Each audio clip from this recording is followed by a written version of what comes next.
आपको नहीं लगता बहुजन समाज की हर बेटी को, हर माँ को अब फूलन देवी बनने का समय आ गया है? बेसिकली बनना होगा, क्योंकि अभी जो ये वैसे दरिंदे हैं वो किसी की भी शक्ल में, किसी की वेशभूषा में घूम रहे हैं। तो हर माँ को, बहन को, बेटी को फूलन देवी बनना होगा, तो तभी अपराध पे अंकुश लग सकता है। मगर जो सामाजिक संगठन है उनको भी अहम भूमिका निभानी होगी।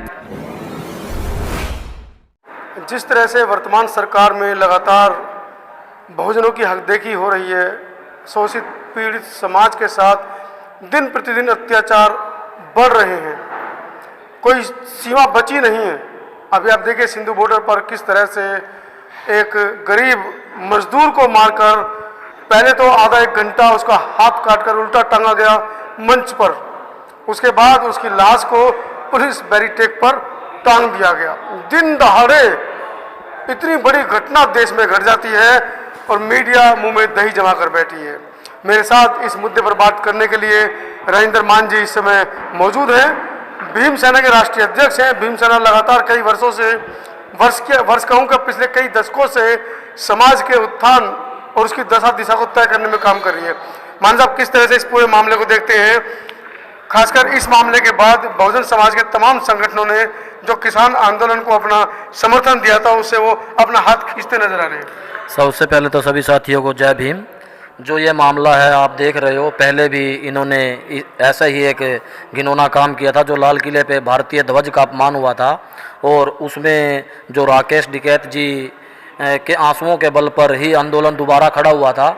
मगर उसके बाद अब ये घटना हुई कि एक दलित समुदाय से ताल्लुकात रखने वाले एक व्यक्ति को वहाँ टारगेट बनाया जाता है, उसको मारा जाता है, पीटा जाता है, काटा जाता है, उसके पैरों को काट दिया जाता है, हाथों को काट दिया जाता है, निर्मम तरीके से मूम लैंचिंग के तहत उसकी हत्या कर दी जाती है।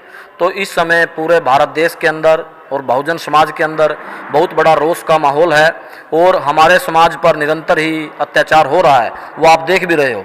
और इसको लेकर के संगठन भी बहुत अहम कार्य कर रहा है। संगठन की तरफ से हमने SC ST आयोग में मांग पत्र दिया, जो आयोग ने स्वीकार भी कर लिया, और उसका केस नंबर भी हमें दे दिया गया। और ऐसे ही प्रधानमंत्री, गृह मंत्री, रक्षा मंत्री और अदर मंत्रियों को भी हमने लेटर दे दिए हैं, जो संगठन की तरफ से सबसे पहले लेटर दिया गया है।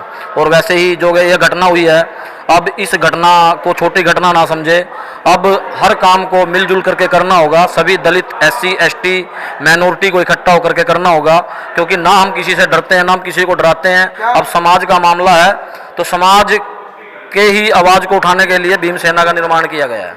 क्या लगता है जिस तरीके से उन हत्यारों को फूल मालाएं फटके पहनाकर स्वागत करते हुए पुलिस को गिरफ्तार किया गया, इससे ऐसा लगता है कि जो जातिवाद और चरम सीमा पे है, और जातिवादियों ने कहीं ना कहीं उन हत्यारों को इनाम देने का काम किया है? बेसिकली जो आप बात बोल रहे हो बहुत ही सही बात है आपकी।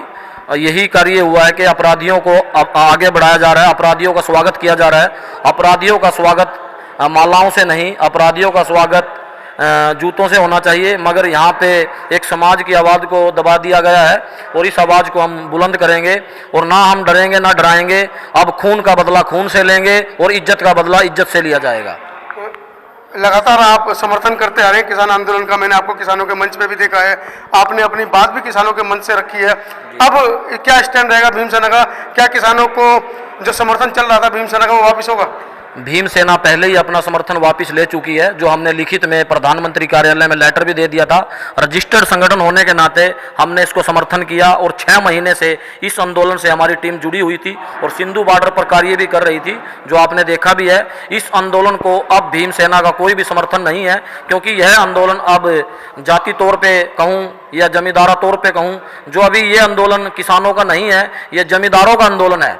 इसमें कहीं भी अगर कोई दलित या बहुजन संगठन इनकी हेल्प करता है, मदद करता है, तो वो अपने आप को आग में झेलने का काम करेगा, जो आप देख भी रहे हो। अच्छा, भागलपुर की आपने घटना बताई अभी, फूलन देवी के साथ इतने लोग बलात्कार करते हैं, उनकी हत्या वो कर देती है, तो पूरे देश में सनसनी मच जाती है। अभी एक माँ के साथ में 12-12 लोग बलात्कार करते हैं, इसको पूरे मामले को किस नजर से देखते हैं? जो ये घटना जो बरगढ़ डिस्ट्रिक्ट की है, उड़ीसा की है, तो वहाँ पे जो घटना हुई है उस परिवार की किसी भी द्वारा मदद नहीं की गई। जब ये मामला हमारे संज्ञान में आया तो मैं उसी दिन यहाँ से निकला और मैंने अपनी टिकट कराई और मैं उड़ीसा पहुँचा। वहाँ पे सारे मामले को संज्ञान में लिया और अगले दिन हमने एसपी ऑफिस का घेराव किया और एसपी को मांग पत्र था जो हमारा, भाई 24 घंटे के अंदर इन अपराधियों की गिरफ्तारी होनी चाहिए जिन अपराधियों ने ऐसा किया है। तो शासन प्रशासन ने उस मामले में हमारी हेल्प की और 24 घंटे से पहले ही 12 के 12 अपराधियों को गिरफ्तार किया। जब हम सड़कों पर आए तभी प्रशासन ने काम किया, अन्यथा पहले प्रशासन की तरफ से कोई भी काम नहीं था और उनको सिक्योरिटी भी नहीं दी गई थी। हमारी जो मांगे थी सीबीआई जांच को लेकर के वो भी भारत सरकार ने माननी है और पुनर्वास की जो उनके भाई गांव से रिलेटेड उनको शहर में बसाया जाए वो भी सरकार ने माननी है। 1 करोड़ की हमने डिमांड की थी वहाँ की सरकार से और केंद्र सरकार से, तो 1 करोड़ की डिमांड भी सरकार द्वारा वहाँ पे हमारी मान ली गई थी। इज्जत तो उस माँ की हम वापिस नहीं ला सकते, मगर अपराधियों को जेल में भेजने का काम भीम सेना द्वारा करवाया गया है। आपको नहीं लगता बहुजन समाज की हर बेटी को, हर माँ को अब फूलन देवी बनने का समय आ गया है? बेसिकली बनना होगा, क्योंकि अभी जो ये वैसे दरिंदे हैं वो किसी की भी शक्ल में, किसी की वेशभूषा में घूम रहे हैं, तो हर माँ को, बहन को, बेटी को फूलन देवी बनना होगा, तो तभी अपराध पे अंकुश लग सकता है। मगर जो सामाजिक संगठन है उनको भी अहम भूमिका निभानी होगी। साथियों, ये थे राजेंद्र मान साहब जिन्होंने बड़ी प्रमुखता से अपनी बात को यहाँ पर रखा है। लगातार कई दशकों से बहुजन समाज के लिए वो आवाज़ उठा रहे हैं। जैसा कि उन्होंने स्पष्ट शब्दों में कहा कि किसानों के अंदर जो घोर जातिवाद है, जिस तरह से सिंधु बॉर्डर पर एक दलित मजदूर की हत्या का मामला सामने निकल कर आया है, कहीं ना कहीं एक बड़ी खेद वाली ये घटना है। और उड़ीसा से जो घटना आई है, 12 लोगों ने मिलकर एक दलित महिला के साथ मात्र इसलिए रेप किया कि उनके बेटे ने एक स्वर्ण जाति की लड़की से प्रेम विवाह किया था। इस पूरी खबर को आप किस तरह से देखते हैं, कमेंट सेक्शन में जरूर लिखिएगा। मैं हूं मनोज अंतानी, आज गाजियाबाद से अपने सहयोगी पुनीत गौतम के साथ। सब्सक्राइब करें आपके अपने चैनल समता आवाज टीवी को, बेल आइकन दबाना ना भूलें सबसे पहले हमारी वीडियो देखने